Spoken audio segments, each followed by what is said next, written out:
Ok. Pour commencer, je voudrais remercier notre ami à tous, Jamal Bekrali, pour son aide, et surtout nous avoir fait venir ici pour faire ce collion pour célébrer le jour mondial pour le diabète. Et tous les autres collègues qui ont participé à cela. Moi, je vais parler un petit peu de ce que c'est le diabète dans la région, très rapidement, quels sont les facteurs de risque. Et si on pourrait parler un petit peu de la prévention, quelque chose qu'il faut commencer aujourd'hui pour arriver à quelque chose demain. Je ne veux pas répéter les mêmes diapos.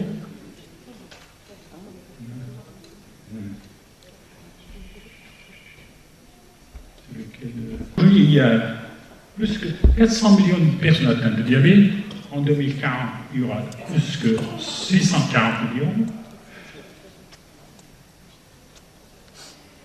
Donc, les gens qui sont atteints par le diabète en 2015, il y en a 1 sur 11. En 2040, il y en aura 1 sur 10. Pour le diabète gestationnel, on sait qu'il y a donc une naissance sur 7 qui sera affectée par le diabète gestationnel. C'est ça notre région. Vous connaissez la même région, s'étend depuis l'Afghanistan jusqu'au Maroc, ici et au Soudan aussi. Le nombre de gens qui sont atteints par le diabète dépasse 35 millions aujourd'hui dans notre région et nous pensons que nous allons avoir de plus que 72 millions de personnes atteintes par le diabète en 2040. C'est phénoménal, ça augmente très vite et la prévalence est la plus élevée parmi toutes les 7 régions de Fédération internationale. Si nous ne faisons rien, donc, nous allons nous trouver avec ces chiffres. 72 millions de personnes atteintes par le diabète en 2040. Pour comprendre, pour essayer de commencer une prévention, il faut connaître les facteurs de risque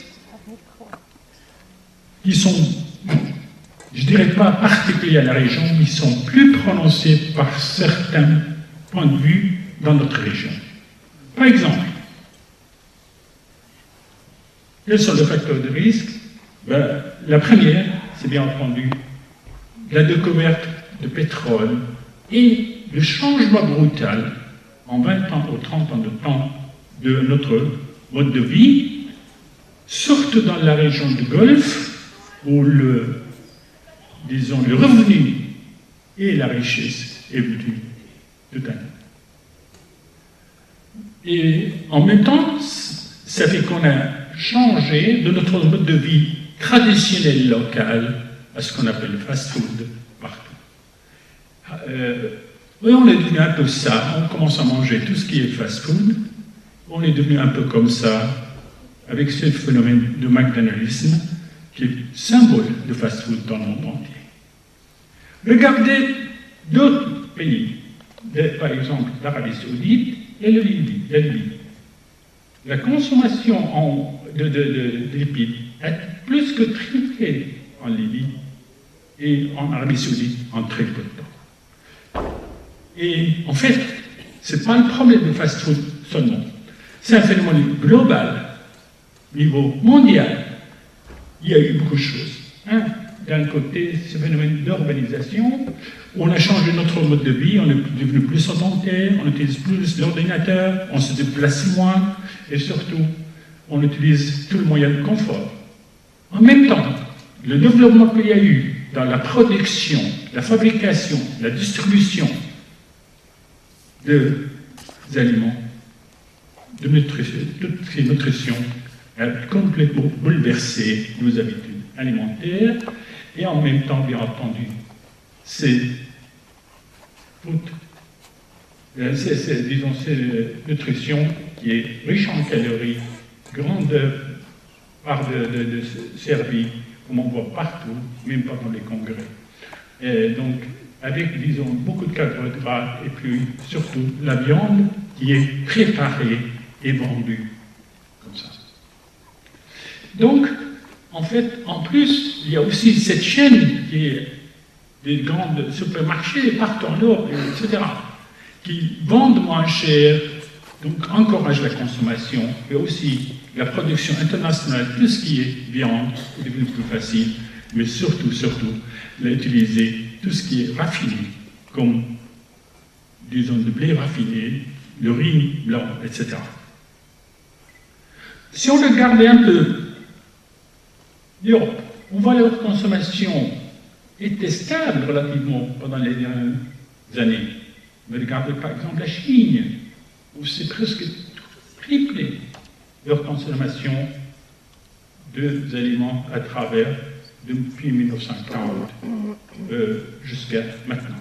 Donc ça prouve que partout dans le monde, il y a une consommation élevée. Dans notre région, c'est la même chose. Il y a une augmentation de la consommation entre 1964 et puis surtout maintenant.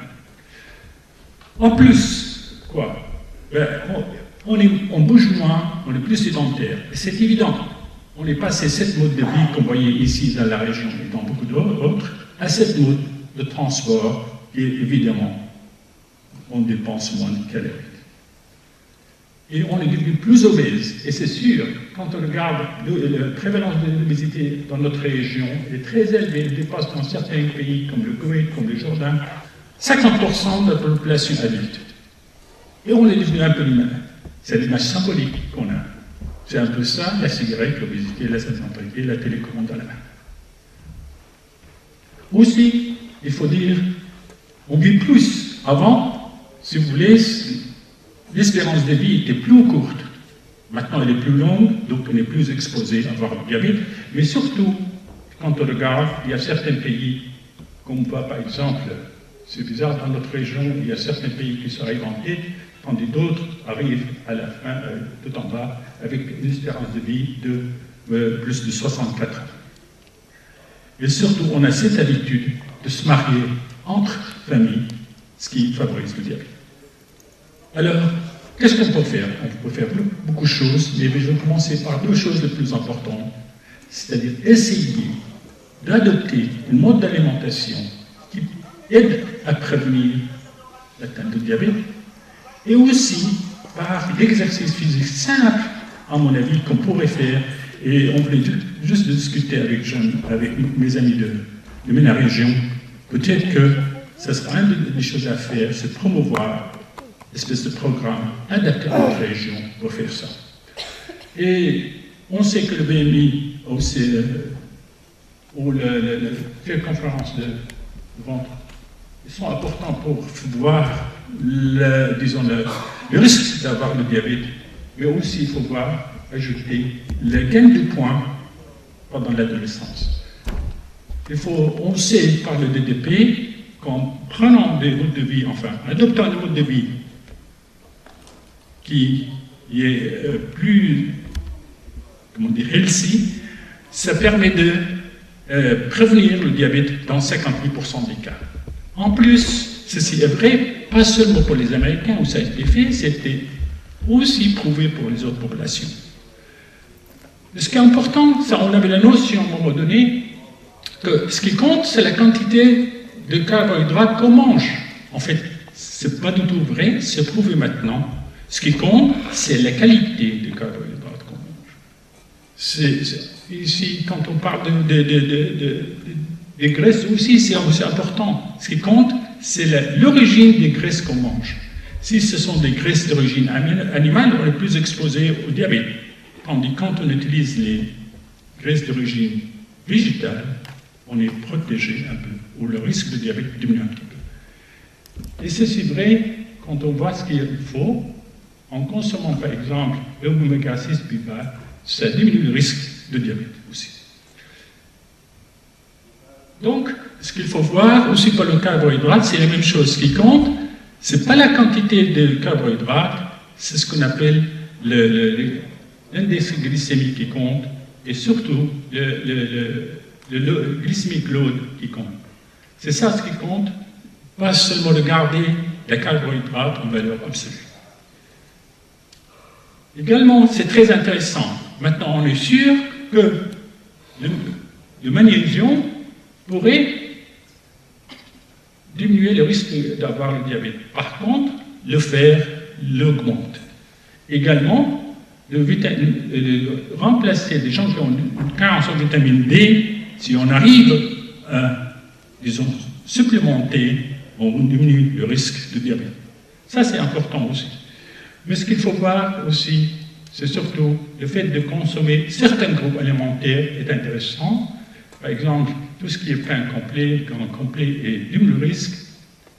Le riz blanc augmente le risque et surtout la viande rouge augmente le risque d'avoir le diabète. Donc, à l'opposé, la viande blanche, poulet, etc., qui est dégraissée, diminue le risque. Et je trouve, si on regarde, disons, ces schémas, il est important de savoir que le fer augmente le risque, ce qu'on appelle glycemic index, quand c'est élevé, ça augmente le risque, quand c'est bas, ça diminue.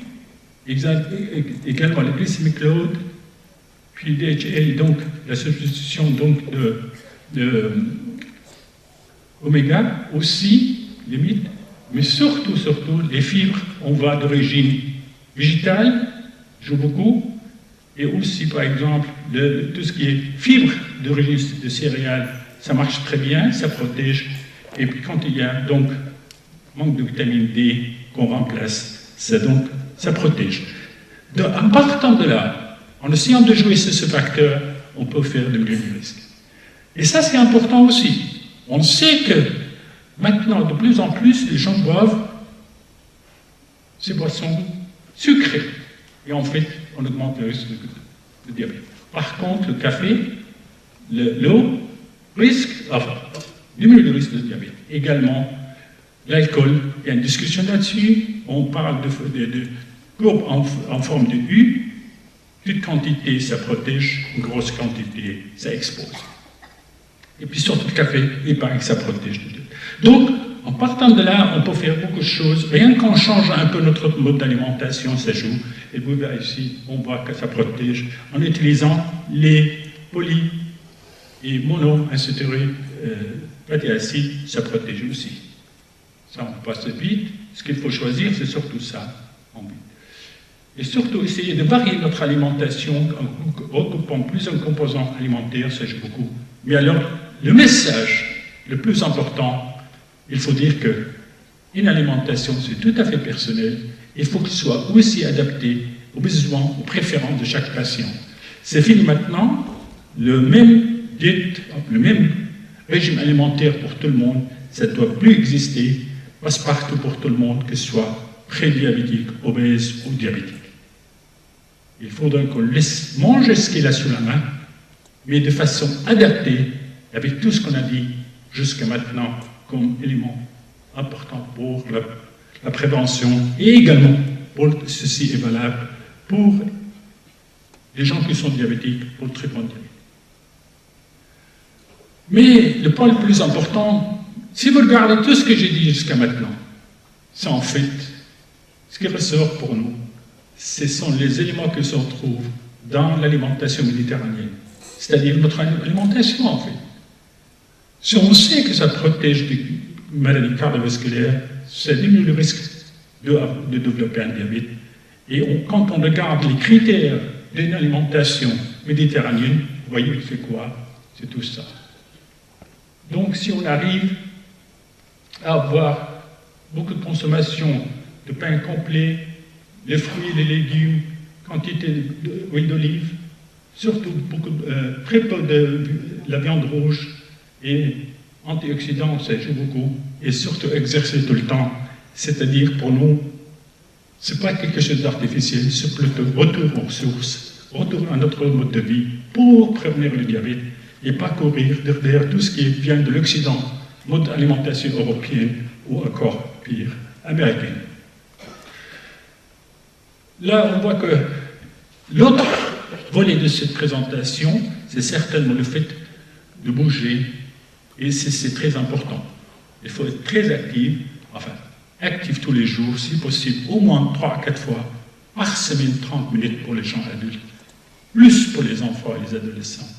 Et ceci, pas nécessairement en continuité, ça peut se faire en plusieurs fractions, etc. Et je pense qu'il faut essayer de dire qu'il faut être actif, mais alors surtout pas être sédentaire tout le temps, derrière le bureau, derrière notre ordinateur, parce que c'est le pire qu'on peut avoir si on n'est pas actif et sédentaire en même temps. C'est quelque chose de catastrophique. Et on voit bien que dans notre région, que par exemple, l'activité est très minime, enfin dans certains pays, l'inactivité c'est plus élevé dans certains pays, on arrive en Arabie Saoudite jusqu'à 91, en Irak jusqu'à 95, c'est vraiment pas. Quel type d'activité physique? On peut choisir ce qu'on veut, tout dépend de ce qu'on fait, de ce qu'on a sous la main. Pas forcément aller au gym, on peut faire ça en faisant un petit mouvement, soit en montant l'escalier, soit garant sa voiture un peu à 10 minutes de son lieu de travail, etc. Et ça, c'est payant parce qu'en fait, ça ne prend pas plus de temps et c'est plus efficace et c'est plus naturel. Et il faut faire attention à certaines populations qui sont les personnes âgées ou avec des antécédents cardiovasculaires. Bien entendu, il faut avoir l'avis de leur cardiologue avant de commencer. Je crois que ce serait trop simple de limiter les bénéfices de l'activité physique uniquement à la perte de calories. On sait tous maintenant, ça dépasse l'histoire de calories beaucoup. Mais bien sûr, le perte de poids, les calories, comme on dit, mais ça permet d'éviter, de prévenir tout ce qui est maladies non transmises, améliore la circulation, renforce les muscles, et surtout, ça permet les gens avec notre vie d'aujourd'hui qui sont très tendus de diminuer le stress de tous les jours. Je pense que si on peut dire quelque chose d'aussi important, c'est-à-dire uniquement si on arrive à changer progressivement notre mode de vie, on arrive à quelque chose. Essayez de trouver le truc qui marche pour votre patient, pas forcément pour tout le monde. C'est à lui de vous aider, faites ce que vous voulez, comme vous pouvez, mais mangez équilibré. C'est ça ce qui compte. Et puis surtout, essayez d'être très individuel avec chaque patient pour lui faire ce qui lui convient le plus. Pour conclure, je dirais, ce qui nous arrive, c'est le résultat de plusieurs facteurs à la fois, des changements d'environnement très rapides, ce qui a fait qu'on a gagné beaucoup de poids dans l'ensemble, ce qui a donc augmenté la prévalence du diabète. On mange maintenant moins disons, d'écran complet. Il faut y revenir, et surtout, pas manger de riz, etc., raffiné, et essayer d'être très flexible en choisissant le mode d'alimentation pour votre patient. Et il faut savoir, tout ce qu'on avait comme études jusqu'à maintenant, c'était un peu, vient des États-Unis, de l'Europe, etc. Mais je pense qu'on a besoin d'avoir plus de renseignements sur l'alimentation dans notre région pour être un peu plus précis sur les conseils à donner à des gens qui ont des problèmes ou des risques d'avoir de diabète ou de l'obésité. Donc, en fait, ce qu'il faut dire, finalement, il faut voir le problème comme un problème régional, local. Chaque patient peut avoir ses propres conseils. Cela dépend de sa vie, sa mode de vie et son culture et ses possibilités financières qu'il ne faut jamais oublier quand on pense à donner des conseils à quelqu'un. Je vous remercie, je ne veux pas être plus long que ça. Je vais enlever quelques diapos parce que ça a été déjà présenté et j'espère qu'on a quelques messages pour essayer de dire oui, on pourrait diminuer le risque de diabète en faisant une alimentation équilibrée et le mot final. Revenez à notre alimentation, pas aller chercher des trucs compliqués, acheter dans des magasins spécialisés. C'est surtout les choses qu'on a sous la main qu'il faut consommer tous les jours. Merci beaucoup.